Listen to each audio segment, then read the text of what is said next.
عوام کی امیدوں کے ساتھ نہ کھیلیں، عوام کو سپورٹ کریں. عوام نے مینڈیٹ دے دیا ہے، اب حکومت بن چکی ہوئی ہے. ریجنل پلیئرز مبارکباد دے رہے ہیں، ایون کہ نریندر مودی نے بھی مبارک دی ہے، باقی بھی دنیا کے پلیئرز مبارک دے رہے ہیں. So I think we have to move on. بالکل آپ ٹھیک کہہ رہے ہیں، اور بڑا ہی واضح پیغام اس کور کمانڈر کانفرنس کے ذریعے دے دیا گیا ہے. قمر شیما صاحب، بریگیڈیئر ریٹائرڈ راشد ولی صاحب، بریگیڈیئر ریٹائرڈ حارث نواز صاحب، آپ تینوں کے قیمتی وقت کا بے حد شکریہ.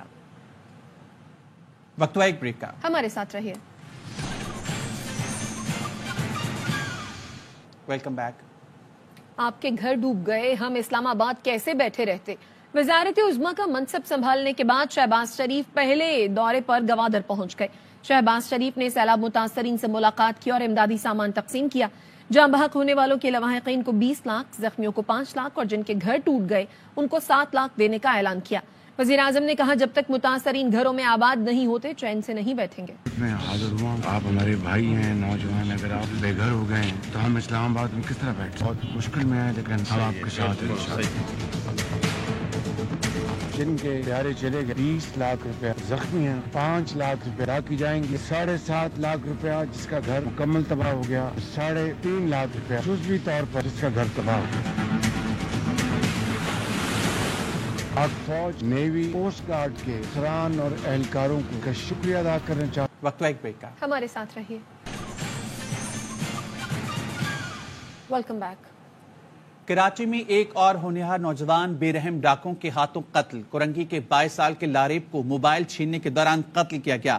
لاریب نے اکاؤنٹس پر کتاب لکھی تھی جس کی رونمائی ہونے والی تھی. رپورٹ کریں گے کراچی سے محمد آصف خان. کورنگی اللہ والا ٹاؤن میں 2 ڈاکوؤں نے 22 سالہ نوجوان کو موبائل چھیننے کے دوران مزاحمت کرنے پر فائرنگ کر کے قتل کر دیا. لاریب نے اکاؤنٹس پر کتاب لکھی تھی جس کی چند روز بعد رونمائی تھی. کہاں ہے ہمارے ادارے جو ہمارے لوگوں کا تحفظ ہی نہیں کر سکتے؟ کہاں ہے وہ ہماری گورنمنٹ ہے جو ایک عام آدمی سے جب دل چاہتا ہے، جس سے دل چاہتا ہے اس سے موبائل چھین لیتے ہیں، جس کا دل چاہتا ہے اس سے قتل کر دیتے ہیں؟ کہاں ہے یہ؟ بھائی کا کہنا ہے کہ اسے بیرون ملک جانا تھا. ایسے ہی پڑھے لکھے نوجوانوں کا قتل ہوتا رہا تو پاکستان کا نقصان ہوگا. لوکل عوام کے ساتھ ساری چیزیں ہو رہی ہوتی ہیں جب سارے خاموش ہوتے ہیں، جب کچھ نہیں ہوتا تو ہماری اپنے ادارے کرپٹ ہیں، ہم کسی سے مطالبہ کیا کریں گے؟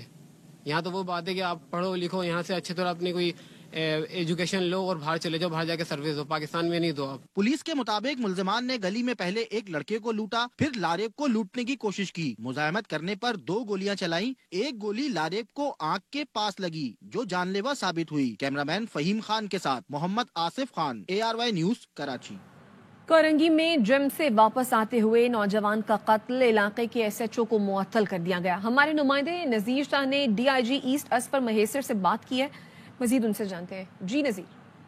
گزشتہ رات کورنگی کے علاقے اللہ والا ٹاؤن میں طالب علم لاریب کو ڈکیتی مزاحمت کے دوران گولی مار کر قتل کر دیا گیا تھا، جس کے بعد وزیر اعلیٰ سندھ کی جانب سے بھی اس کا نوٹس لیا گیا اور DIG asset captain Ghulam Asfar Mahesar کی جانب سے SHO کو ریورس سسپینڈ کر دیا گیا. اس وقت DIG ایسٹ ہمارے ساتھ موجود ہیں. رات کو بچہ جو ہے جم سے جو واپس آ رہا تھا تو اس کو روکنے کا اشارہ ہوا اور اس کے بعد پھر ریزسٹنس ہوئی اور الٹیمیٹلی انہوں نے فائرنگ کی، جو ایک گولی جو ہے وہ ان کو لگی اور یہ وہاں پہ موقع پہ ہی ان کی ڈیتھ ہو گئی. بڑا اچھا بچہ تھا اور یہ اکاؤنٹس کے اوپر کوئی کتاب لکھ رہا تھا. CCTV فوٹیج کچھ ملی ہے لیکن اس میں سے تھوڑی بلرڈ ہے. ہم کوشش کر رہے ہیں کہ اس کو کسی طرح کلیریفائی کروائیں.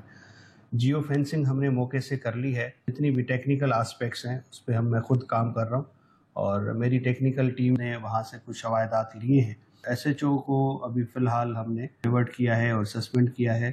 نئی ٹیم وہاں پہ لا رہے ہیں ٹیکنیکلی، اور جو ہمارا پولیس کا ایک میکنزم ہے انٹیلیجنس بیسڈ میکنزم کے تھرو ہم اس کیس کو ایک ٹیسٹ کیس کے طور پہ لے رہے ہیں اور انشاءاللہ جلد از جلد ملزمان کی گرفتاری عمل میں لائی جائے گی. DIG ایسٹ غلام اسفر مہیسر کا کہنا ہے کہ ٹیسٹ کیس کے طور پر اس کو لیا جا رہا ہے اور جتنے بھی ٹیکنیکل طریقہ کار ہے یا ہیومن ریسورس ہے، ہیومن انٹیلیجنس ہے، اس کی مدد سے ملزمان کو گرفتار کیا جائے گا.